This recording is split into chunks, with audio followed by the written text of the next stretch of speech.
Do the Milwaukee Bucks have a 3-point problem or a 3-point solution? Camille and I dig into some thoughts from General Manager John Horst next on Locked On Bucks.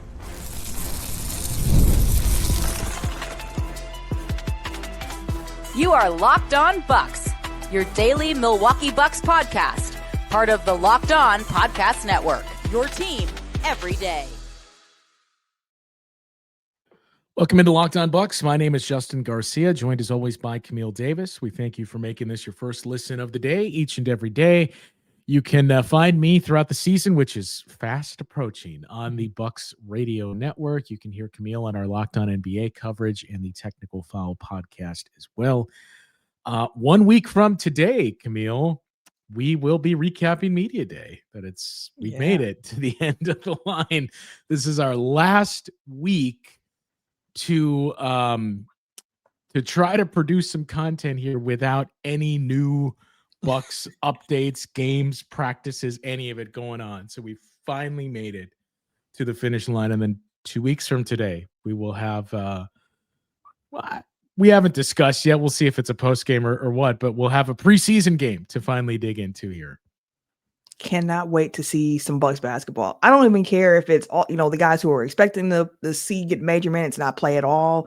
And we're watching a full game of end of bench rotation guys. I just want to see Milwaukee Bucks basketball back on the court.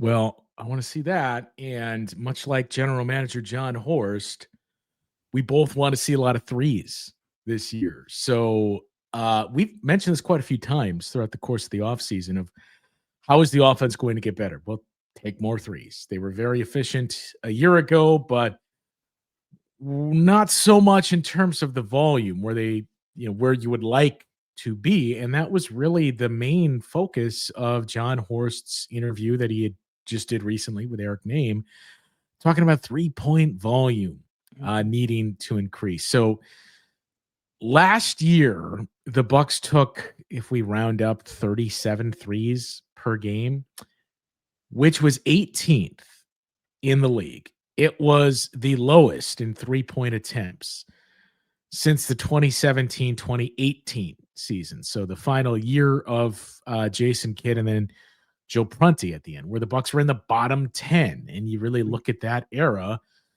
those 3 years, 21st, 10th, and then back to 22nd. But really, since the mid 2000s, it's a Bucks offense that had, not really embraced the three. They had that 2-year blip where they were 10th under Jason Kidd, and then prior to that, they were 7th as well. Otherwise, a lot of years finishing in the bottom 10 or middle of the pack. Mm-hmm. Then enter Mike Budenholzer, and the efficiency stayed there for the most part, but the volume. As soon as Bud arrived, the Bucks were 2nd, 3rd, 8th, 5th, and then 4th. So it was certainly a much different approach that we saw. And I remember talking about that first preseason game, just seeing the volume of threes and thinking like, wow, this is what we're in store for.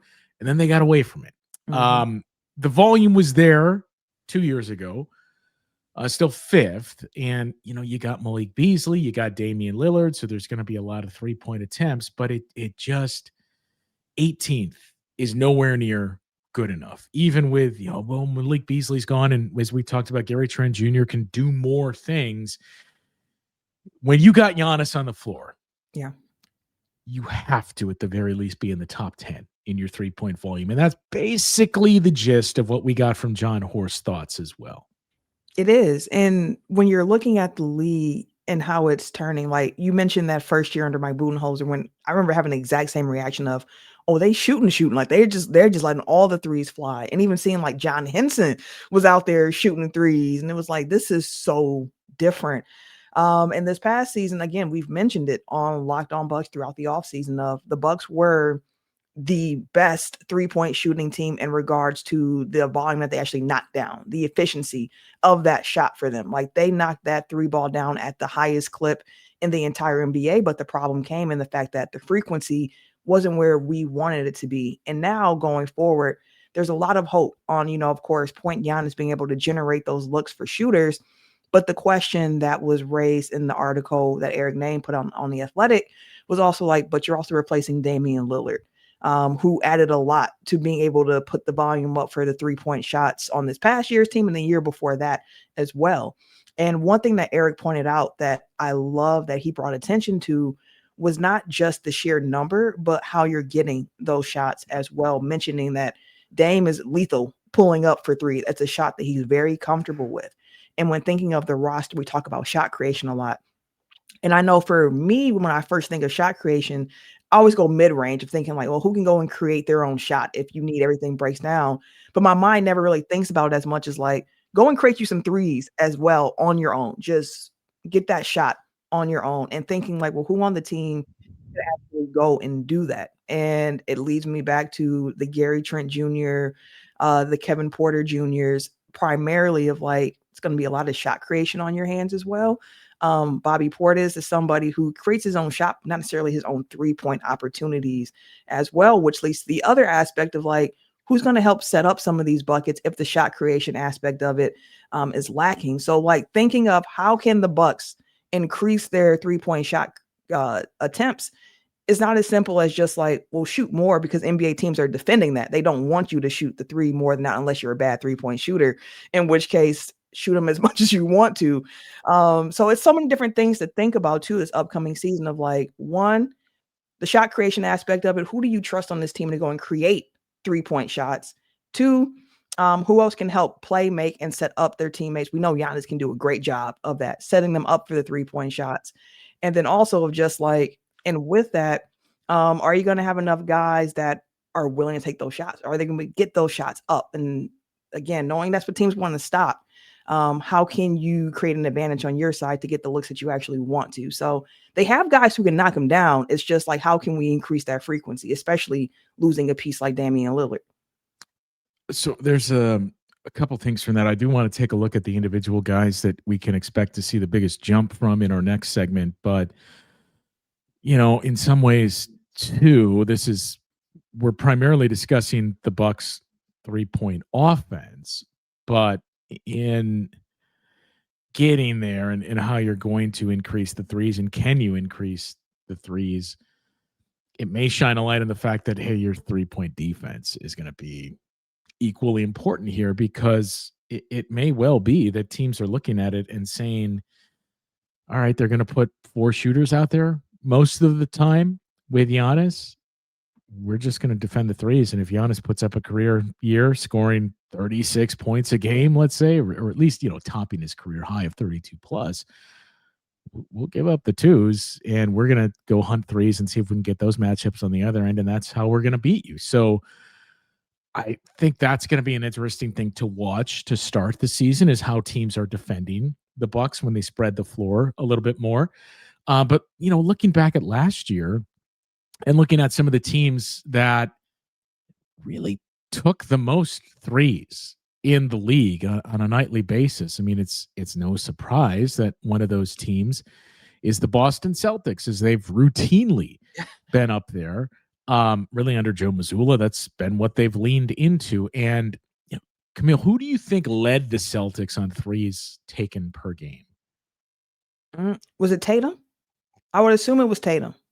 It was Jason Tatum. Would you Yeah. guess how many he attempted per game? Ooh. I would think maybe 7 or 8 a game. He took more threes per game than Damian Lillard. He attempted more than 10 per game. Same for Derek White. He also averaged more 3 attempts than Damian Lillard. Derek White was at 9+. So between those two guys there, you already had like 20 attempts. 20, yeah. Peyton Pritchard took about 8 per game. So that's where your volume is coming from, that the Celtics had really 3 guys taking a a very high volume. And then Kristaps Porzingis was taking 6. You had Jaylen Brown and Sam Hauser and Al Horford each taking 5+. Even Drew Holiday will round it up to 5 for him. So you had 8 guys taking 5 or more threes on the Boston Celtics a year ago. The Golden State Warriors, another one, they were number 2 in 3-point attempts. And this to me is the interesting one, that I think in some ways this is what you would look at if you're the Bucks. There's obviously one very big difference. in that you don't have Steph Curry, right? Like talked about Dame being gone and him taking 9 threes, which led the team. Steph Curry averaged more than 11 per game.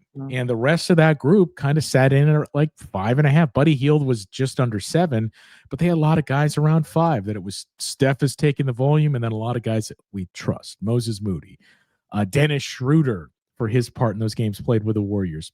Brandon Pajemski, Andrew Wiggins took 6. Same with, we only saw it for 6 games, but same with DeAnthony Melton. So the Warriors were, Seth is going to do all the heavy lifting, and we got guys that we trust. The model, though, that is interesting to me and where I think maybe this is where the Bucks sit. So the other teams in the top 5, Celtics were 1, Warriors were 2, Bulls were 3, which I think was the surprise last year. That was what Billy Donovan was pushing. We're going to play, we're going to make quick decisions. We're going to take a ton of threes. Cavs were 4, and the Minnesota Timberwolves were number 5, which was the other interesting thing in that, you made that trade and you talked about maybe you're losing something here in 3-point volume with no Karl Anthony Towns, but they still remained in the top 5 there. But looking at those last 3 teams that I mentioned, the Cavs, the Timberwolves, and the Chicago Bulls, who had the 3rd most, are there any interesting takeaways there in how they found those threes? And who are the guys that figure to benefit most from an influx in 3-point shooting from the Bucks? We'll dig into those topics coming up after this. Caffeine just got a flavor upgrade. 5-hour energy shots deliver tasty caffeine in 17 bold flavors. Each 2-ounce shot packs the caffeine of a premium 12-ounce cup of coffee, plus B vitamins and nutrients with 0 sugar and 0 crashes. What I love most about 5-hour energy is how portable they are. The big taste in a tiny shot, and you can take it with you anywhere and get that energy boost whenever you need it. I keep several on me at all times, especially this time of year during Bucks season. I usually go for the grape. It reminds me of a grape drink, but you're getting that energy boost as well. Enough with the boring, flavorless caffeine. It's time to give your caffeine a flavor upgrade with 5-hour energy shots. Get the favorites you love or be bold and try something new in-store and online at 5hourenergy.com. That's the number 5, hourenergy.com, or at Amazon today. So let's just start with the Chicago Bulls here. I mentioned they kind of revamped their offense and leaned into quicker pace, quicker decisions, and more threes. Kobe White, the guy that was the biggest beneficiary there, he basically took 8 threes per game. And, I mean, we've continued to see this pattern of progression from Kobe White in terms of his overall growth, but continued to take that. Averaged more than 20 points, took more threes, shot at a same volume as well. So there wasn't, or at a efficiency. Yeah. So there wasn't this, he's taking more, is it hurting him? He was still 37% 3-point shooter. But the way the Bulls stacked it really was a lot of guys taking around 7 threes a game, or a handful, I should say. Kobe White, Zach LaVine, and then Kevin Huerter, who came over in that deal. So you had those 3 guys, just over 7 threes per game, and then they rounded it out with a bunch of guys taking 4. That is something that it feels like the Bucks can replicate when we talk about the usual names here on this group of who can increase their volume. We've talked about Gary Trent. We've talked about AJ Green. But finding those guys and saying, can you get me to 7 attempts per game? Can we get that from at least 2 guys? And then if we have to, let's have a handful that are taking 5+ per game. If we can round out our top 8 with that, then I think we're going to start to move the needle in terms of the volume of attempts. Yeah, you're going to have to. You're going to have to. AJ Green was the first name I pointed to in the offseason of just, I want to continue to see the attempts, the volume of that 3-point shot for him go up, because he has proven over his 3 years in the league so far that that 3-point ball, that's a real talent. He can shoot that at a 42% clip consistently. And we've seen it for some years now. So like I have the confidence in him. 2 years ago, he took about 3 shots a game. This past year, he took about 5 threes a game. So I want to see that up to like 8 threes a game for AJ Green, because again, he has shown the talent, and not just to knock him down on the catch. We've seen him coming off the screens on the move a little bit, knocking those down as well. Does not mind or shy away from shooting the long distance threes as well, because it's in his range and he's comfortable with that.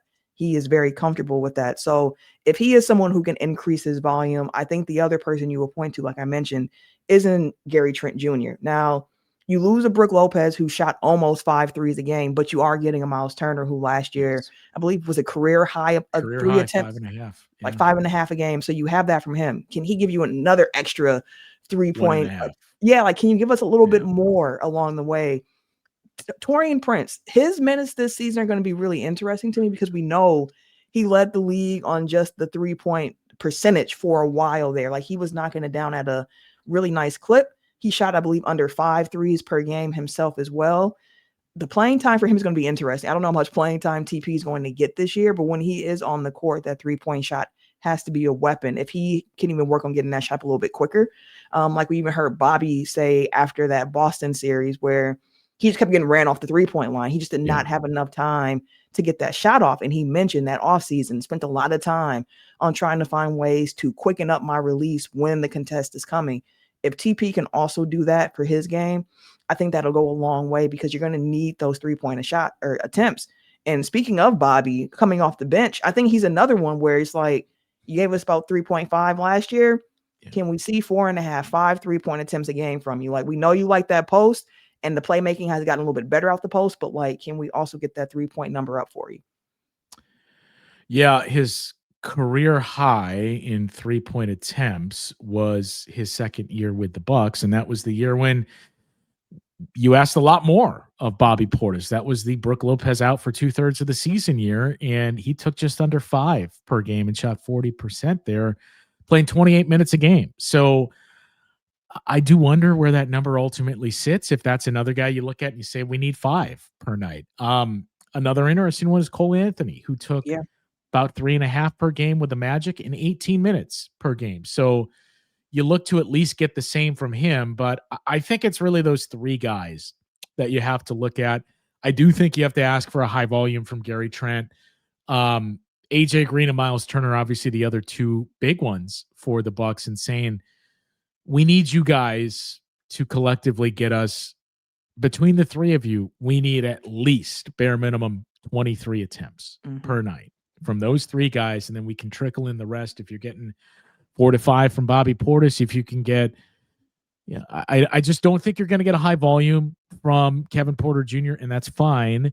But if you can get between the rest of that group, like Kevin Porter Jr. and Ryan Rollins and Taurean Prince, if that group is giving you 10 or more, that's how you start to patch it together then.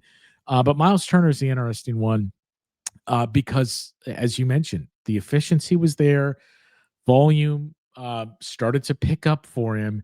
And it's just going to be interesting to see what you're able to do in that pick and pop game. I would assume with KPJ and Miles Turner as a guy that can fade back and take the 3 in that 2-man game and open things up for Kevin Porter Jr. to attack the rim. Even Giannis, if you try to figure out, how do we defend this? Are we willing to live with Miles Turner taking those above the break 3s on a pick and roll? Or are we just saying, go ahead, take it, Giannis, and if Miles Turner's hitting 3s, we're going to get out there on it?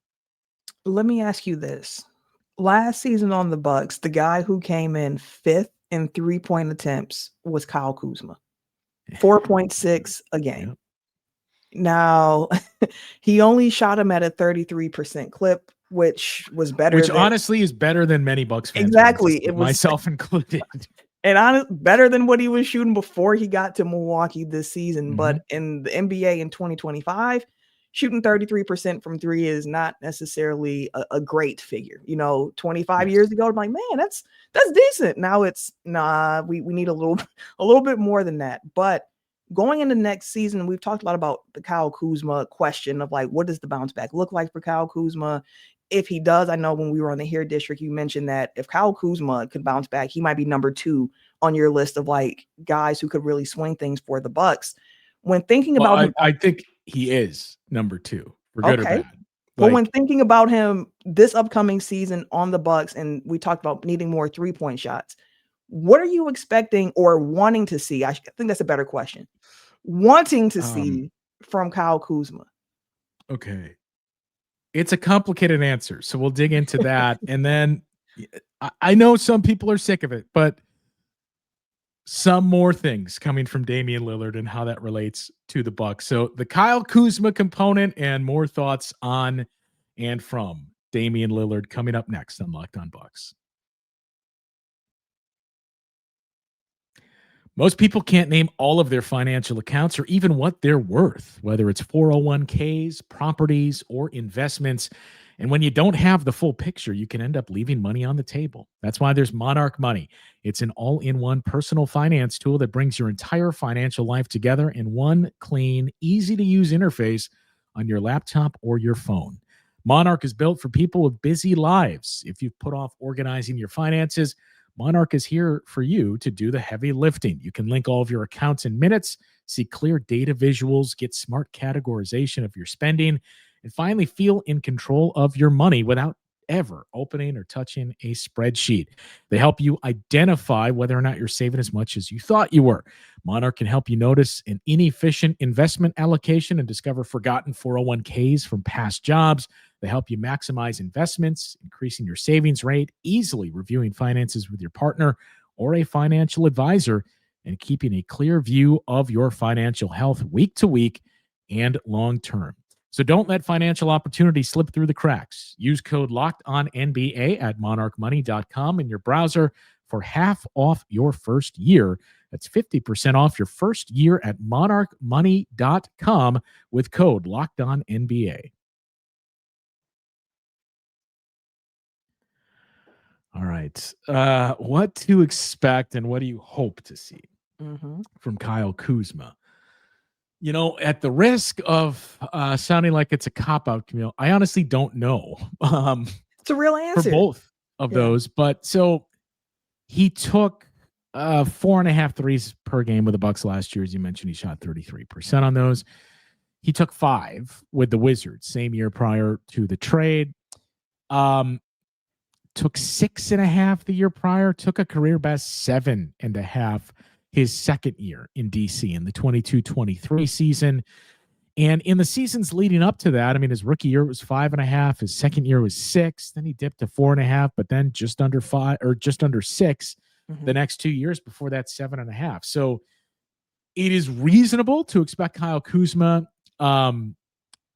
to be trigger happy enough to take 6+ threes per game. I mean, his career average is just under at 5.8. He's only had 2 seasons that you would qualify as efficient 3-point shooting seasons.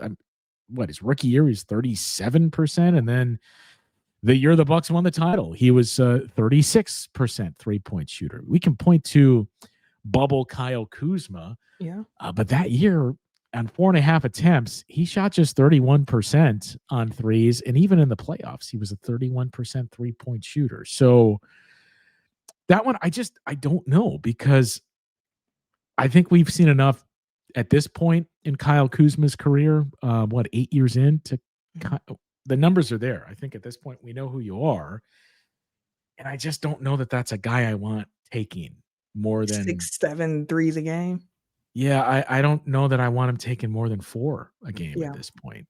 Yeah, and again, I think that's completely fair. That would be like saying, we need the Bucks to shoot more threes. Giannis, start taking 4 of them. It's like we have to be very smart about who we're asking them from. And I think for Kuz, I think around 4 or 5 a game fits, unless he shows that the shot selection of those 4 to 5 aren't necessarily going to be more complicated, like step backs, or I might do a hop to the side. Like, if we can get Kyle Kuzma, 4 to 5 catch and shoot opportunities a game, I'd feel a lot more comfortable about that than I would if it's like a self-creation type of 3 from Kuz. We can treat him like timeouts in the NFL. Like, You get 3. If you're doing well, it's like a challenge. Like, all right, you got one more. Go ahead and take. You made that. You can take one more. Like, that's I think how we kind of have to view it for Kuzma this season. A couple other points here quickly on where the increase in 3-point volume is going to come from. I think we're pretty aligned that at least 2 of the 3, the biggest beneficiaries are going to be AJ Green and Miles Turner. I would still bump. I'm not saying you wouldn't, but those are your top 2 guys, correct? Mhm. Who should be taking the most? Yep. Green and Trent. Yep. Green and Trent, you're saying? Green Not and Trent Miles would be Turner? my 2. Okay, yeah. I would put, honestly, the 3 of them pretty close to neck and neck. So what's the number, the ideal number for both of those guys? And I suppose we should preface with this. Who's going to play more minutes? Or do you think it's basically even? I think it's almost even with those 2 this upcoming year. Again, this is based on what we saw at the end of last season, and even hearing Horace mention about the small sample size, but knowing that he likes what he sees when AJ Green's on the court with Gary Trent Jr. and Kevin Porter Jr. But like I've been saying, the AJ Green number for me has been like, I want to see 8 attempts a game from him coming up from the 5. And for Gary, he was at what, a little bit over 5 this season, I believe. Gary was just under 6. Just under 6. Yeah. Can we get you to 8, 9 attempts yourself a game this year? Like, Right. if you can get those 2 in particular, their attempts up, and you have the Miles Turner aspect of it, of like, can you give us an extra half, 1.5 a game to get you up to about 6, 6.5? Like, I feel good about those guys having the ball in their hands and those guys taking those shots. Yeah, Gary was just under 6. So, and that increased in the playoffs too. Yes. For him. So I would say that. So, like, let's just take a look at the playoffs, since that's where the success came from. He was just under 9, and AJ Green was at 7. Is it reasonable to expect that number to be 9, given he averaged 34 minutes per game in the playoffs? Mm-hmm. I don't know if the number is going to be quite that high, but I think it just means 8 is certainly manageable. I think for AJ Green, 27 minutes, I think his minutes played is going to be right at, maybe even a little higher than that number. He averaged 7. I think that is more than reasonable to expect. So if you're getting, let's say, 8 and 7 from those 2 guys, and as we mentioned, Miles Turner, in terms of the volume, had a career year last year. He took 5.5. I mean, ideally 7, but let's just for now say 6. Mm-hmm. You're at 21 threes attempted per game from your top 3 guys. Last year, it was under 20 from your top 3 guys. And Dame had 9 of those by himself. Yeah. The Dame, Gary Trent, and AJ Green. So, I mean, in many ways, it is as simple as, well, just feed more threes to Gary Trent Jr. and AJ Green, and that's going to solve a lot, not all, but a lot of the problem. Yeah, and it's like, get them the buckets. Like Gary, I feel a little bit more comfortable with him just having the ball and trying to find a way to get it on his own if he had to. Of course, you want to utilize screens and other players and off-ball movement, but I think in particular, that's where AJ Green gets really, really dangerous. Like, can the Bucks utilize AJ Green in kind of like the Kyle Korver sets, where you're having him running through all kinds of screens around the court, and everyone knows like they're trying to get him that shot, but can you design it in a way where you're still able to get him some good looks? Like, again, they're going to require him not necessarily being catch and shoot threes, but kind of coming off of that curl into the shot, which we've seen them knock down before. So like for AJ, like I want to see like the Kyle Korver type of sets for him to kind of get him open and get him some more looks as we continue to see his offensive game develop. Because one thing we mentioned, I can't remember now if it was on here or somewhere else we made a guest appearance over the last couple of weeks, but that internal development is going to be so key for the Bucks this year. So I mentioned, I brought up the Bulls earlier, but honestly, Camille, the comp for what you're shooting for and how you can really start to see that growth, I think is within the division, and it's not Chicago. It's the Cleveland Cavaliers, who were just behind the Bulls and took the 4th most threes in the league a season ago. And that was a team that basically did it with 2 guys leading the charge. And then again, a mixture of guys that were taking them around 5 to 6. But it was Donovan Mitchell was just under 9, basically identical in volume that Gary Trent Jr. took in the playoffs. Darius Garland was just over 7, and then Max Strus was basically at 6. So right there are 22 threes a game from that trio. And as we mentioned, there's a very real scenario where the baseline is 21 a game from the trio of Gary Trent Jr., AJ Green, and Miles Turner. And then you had, Sam Merrill, I would imagine, is going to take more this year, but Sam Merrill only took 5 threes a game in 20 Shockingly minutes. low to hear. Right. Like, I would think that would have been like 6 or 7. Yeah, only 5. DeAndre Hunter was at 5, and then just a handful of guys around 4. So that seems to be the model that the Bucks can replicate, that we got these 3 guys that are going to take a high volume, and then we got guys that are going to take around 4.5, 5, and we feel comfortable with them taking that shot. Oh, by the way, Cleveland on those 3-point attempts shot 38%, which was second to the Bucks. So it's there, right? I think there is a scenario where I don't care if the Bucks drop in efficiency as long as it's not into the middle of the pack. But if you're like, 7th, somewhere around there, 6th, 5th, ideally you stay in the top 5, but you're taking more threes from qualified shooters. That is going to move the needle more than anything that this team has been able to do so far in the offseason, because, we feel we got to see it in what other tweaks Greg Buckner and company may have up their sleeve.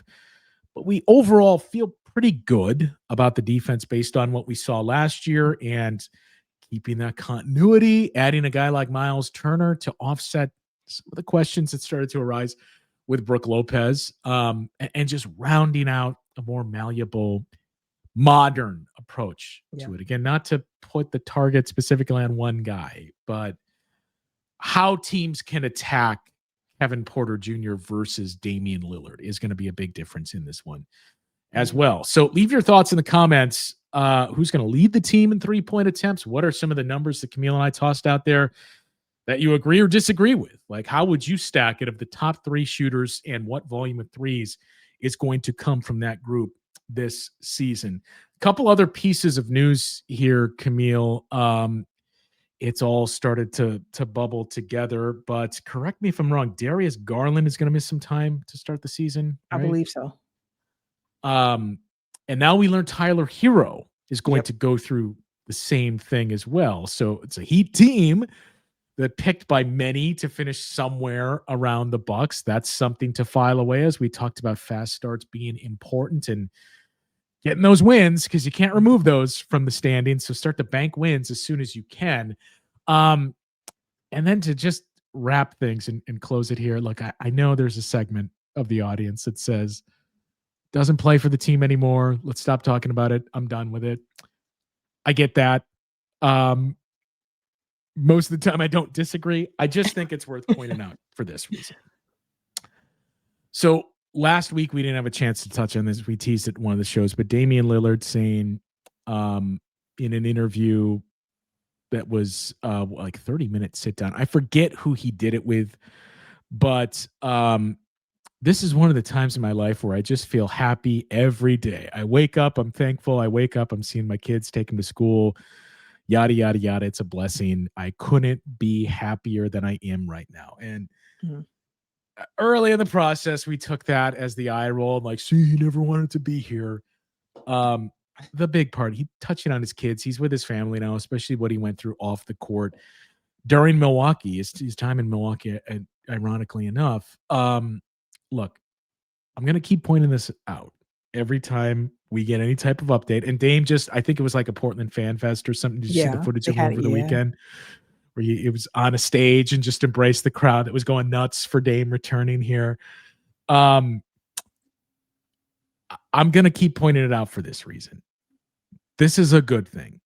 Every time Damian Lillard says something to this effect, even if you perceive it as a shot at the Bucks, which I have never once taken any of this as, it is a good thing, because we know the discussion we are in for from here on out, basically, until the best player on this team ultimately decides to retire. And whether it's wish casting or trying to get a superstar to leave a smaller market, yada, yada, yada. But we know what we're facing. It's constantly, Giannis is still mulling his options. Giannis is considering this. Everything is on the table. For the start of the season, at least he's there. It means he'll start the season with the Bucks. I wonder if we'll get a similar report if they don't trade him at the deadline. Like, well, Giannis will finish the season with the Bucks. It's a good thing for this reason, Camille. Not that I think Giannis needs to be swayed or like, oh, I wonder what the streets are saying here. But the more Damian Lillard, a guy that he was teammates with and a guy that he saw go through this, the more he says, look, I'm just happy now being back in Portland. And I believe the first time he addressed it basically said, I should have never left. And that was on me, that we had that communication breakdown. I should have rescinded the trade request and I should have never left here. I want more of that out there, because just putting more of that in the universe of, hey, it does not always go as planned. You know, the saying of the best laid plans. And the new guy's always the fall guy. Like, hey, the only thing that changed was the guy that we brought in to help us win a championship. Not saying Bucks fans are out there with pitchforks for Damian Lillard, but the breakdowns and man, the pairing didn't work. You know, there's a number of reasons why it didn't work beyond just the duo, but I haven't heard anyone, at least Bucks fans, say, yeah, it didn't work because of Giannis. And I'm not saying that's the reason, but the narrative is like, yeah, Dame he was older. It didn't work with Giannis, or he was a one-way player. And that's the narrative that awaits you when it doesn't work out. So the more that's out there of, you know what, I really should have never left here. Great. Keep it coming. And this is coming from a guy who hasn't won an NBA championship, unlike Giannis. Like, at least Giannis can point to his resume and be like, I know what it feels like to be at the top of the NBA mountaintop. Like, I've accomplished that. I want it again, which is why the whole Damian Lillard 2 years here in Milwaukee is going to be seen as just a disappointment. Like, they just didn't get it done, because the expectation was championship once he got here. The reason he left Portland in the first place was he wanted a championship. So you expect that Giannis and Dame can find a way to bring a championship to Milwaukee. Now, we've covered over the last 2 years why that championship did not make its way here to the good land in Milwaukee. But ultimately, again, I think everything we've been seeing now with Dame realizing what's most important in his career at this point, of like, you know, it's not necessarily the ring chasing, it's the community, it's the comfort, it's the love. This is where I want to be. This is my city. My family's here. And if I never win a championship, but I'm a Portland Trailblazer for the rest of my life, that is an exchange I'm willing to make, because I love this franchise. I love this community. And that this is where I want to be. And it goes to also show, like you were mentioning, the grass isn't always greener when you do leave. There's no guarantee for it to work out because you left, just like there's no guarantee for it to work out because you stayed. All you can do is, as Giannis says, and this team says, it's day by day, put in the work, try to get better, see where the chips land at the end. But I agree with you. All of the Dame love back to Portland, I smile when I see it on the personal level, but also like, hey, Giannis, I hope you're seeing this as well. You heard this right. Yeah, I mean, it's a larger conversation that I by no means mean to get into now, but I'll just say too, yeah, like, think about you and I and anybody else listening and watching this, Camille, like in our everyday lives, it is more rewarding to fix something that's broken than to just say, all right, I'm just going to go buy a new one. Like, it feels great to go get a new one, but hey, I figured out how to fix this. Perfect. Now I know how to do this in the future. Nothing is ever going to top the 2021 championship in terms of how special that was. It was rewarding for the Bucks coming off of a very disappointing bubble run, a team that we all crowned that first year under Bud, and like, holy cow, the Bucks are up 2-0 in the conference finals. They're going to a championship. Disappointment 2 years in a row. It was special. It was 50 years in the making. It was special. You got to do it with Giannis and Chris, and how you built this, other than, you know, you signed Brook Lopez and you brought in Drew Holiday, but you really built that team. Nothing is going to top how special that is. No. But I mean, I dare say, Camille, if Giannis is able to win another championship in Milwaukee, it will be more rewarding than the first one because of the trials and tribulations of the past 3 years. This didn't work. We went through X amount of coaches. We lost in the first round 3 straight years, and he stuck with it and kept plugging away, and then finally found this mix that worked, and it led to another championship. In many ways, it's, you know, just like the Warriors and how they talk about the early titles and that first one of, holy cow, the Warriors arrived kind of sooner than you expected, and they won a championship, and they're a dynasty. But then that 2022 title that shouldn't have happened against the Celtics when you thought you were getting the 2 timelines. It didn't really work out, but you got enough still with Steph and Clay that you're able to win that second one, and how rewarding that was for everyone associated with it. That's the same thing you're facing here. It is, and I mentioned before the Bucks won the first one. I know we're over, so this is it for me. When they won the first one, that one felt so different, and I knew it would, but experiencing it was still different. Never seen it in my lifetime. Got to experience 2 Packers Super Bowl wins, one as an adult where I got to like actually celebrate it, and remember saying out loud, like, yeah, like 15 years ago at this point, which is crazy to think about that Packer Super Bowl being that long ago. But I remember saying, like, I was on Water Street and I said to a friend, like, man, if the Bucks ever win one of these, or even the Brewers, like, to see Milwaukee is going to feel so different than the Green Bay, which I love my Packers, but I'm from Milwaukee. Like, my Bucks, my Brewers, like, these are my teams in a different level. And when the Bucks did win it, just seeing how the city came together, again, born and raised here, north side of Milwaukee, seeing just how the city was, it was different. I think everyone wants to kind of feel that again, but I think the second time, if it comes, with everything that's been going on with all the rumors around Giannis, if Giannis brings a second championship to the city, I think that one's going to feel more of like a "we told you so." Like, that one's going to feel more of like a confidence booster. That first one felt like relief of like, we actually got here. I think the second one would be more of like a in your face type of feeling of like, we did it regardless of everything else that was going on, regardless of the lumps we took, we got back there. I mean, just think back to the post bubble Bucks where that was as low as it could get of like, how did they not win in the conference finals? And then, man, losing in 5 as the 1 seed to the Miami Heat in the second round. Like, how can it get any worse than this? Like, well, just wait a couple of years. Yeah, you'll see. You'll see. But yeah, leave your thoughts in the comments on the 3-point shooting. You can leave your thoughts on the championship discussion and the Giannis versus Dame as well. Discourse Camille and I just ran through, but really curious your thoughts on the 3-point volume, where it's going to come from, and some of those comps that we threw out there. That'll do it for today's show. For Camille, I'm Justin. We'll talk with you guys once again tomorrow on Locked On Bucks.